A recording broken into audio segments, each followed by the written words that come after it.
Hi, and welcome back to ChequedTV. I'm Greg Moran, CEO of Chequed.com. Today we're actually going to be talking about managing the candidate experience.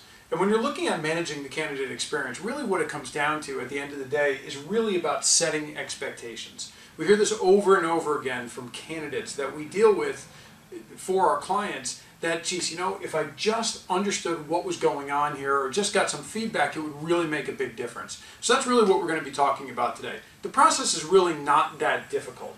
And it's something that a lot of our clients and a lot of probably you are doing pieces of this, but we wanted to provide a little bit of context around it. First, when you're talking about setting expectations for a candidate, first step is to help them understand why.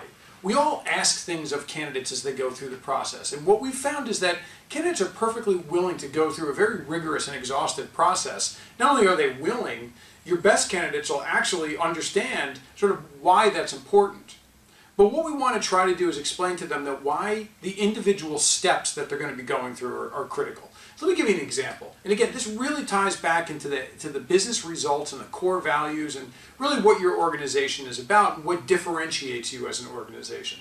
So as an example, if your organization is really focused around providing a great customer service experience, and you're asking the candidate to go through a series of exercises that may really get at the customer service experience, explain that to them so that they can understand what these steps are, why they're important to the process. Second thing really we need to be able to do are explain the actual steps. It's different than explaining the why. Explaining the why, like we said, is really about why are we asking people to go through this. But now telling your candidates the actual steps that they're going to be going through. This sounds obvious, but it's something that we find is often very neglected in the process. Many times companies will ask a candidate to go through a series, particularly online, fill out an application, perhaps fill out an assessment, provide reference information, do all of these steps. And the steps are coming at the candidate one after another, but they don't know when it's going to end, and they don't know the length of the process, and they don't know how much time they really need to devote to this. Again, it's not about a candidate's unwillingness to go through. It's often about a candidate's not understanding what they're being asked. And if you're running multiple systems in your screening process, you're using one assessment vendor and another applicant tracking vendor and another reference checking provider and another background check provider, oftentimes these things aren't seamless. And we take it for granted as a hiring manager because we look at it and understand it. We understand the overall context. But being able to just provide that step-by-step process to the candidate up front and the estimated amount of time really makes a big difference. Again, if you're going to ask a candidate to go through an hour-long process, most candidates are not going to balk. But if they think that the process is 10 minutes and it's an hour, that's where you start to running into candidate completion issues. Then the third step, and again, this sounds obvious, but providing the feedback. This is a tough one. We often, we have a lot of conversations with clients about providing feedback, and there's a very quick reaction, and it's very understandable to say, geez, we don't provide a lot of feedback because, it puts us in legal jeopardy, or we just can't provide it because, we get 20,000 applications a year. How do we provide that, any kind of feedback? When we say providing feedback, it's again, what we're talking about is setting the expectation. If the expectation needs to be set that there will be no feedback at the very early stage in the application process, that's okay. Telling the candidate that up front makes all the difference in the world. As the process goes on, being willing to provide greater and greater levels of feedback, though, is critical.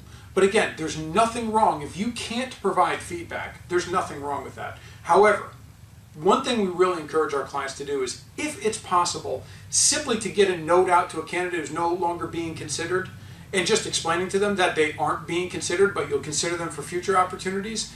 And even doing that at an early stage goes a long way in one, setting that expectation, and two, really building an overall recruiting brand for your organization and enhancing that brand.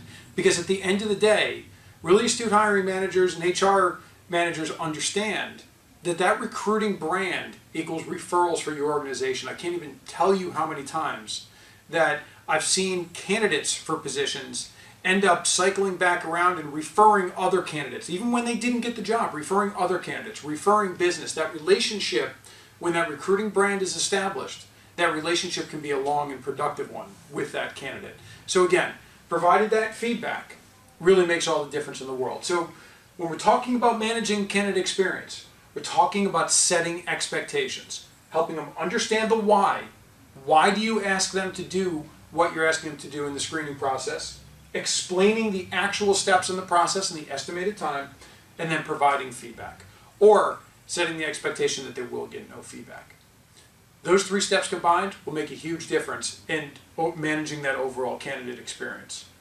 Thanks again for joining us on ChequedTV. We'd certainly love to have a conversation with you here at Chequed.com. Feel free to talk to us anytime and contact us. Browse around the site, and we hope you find some value there.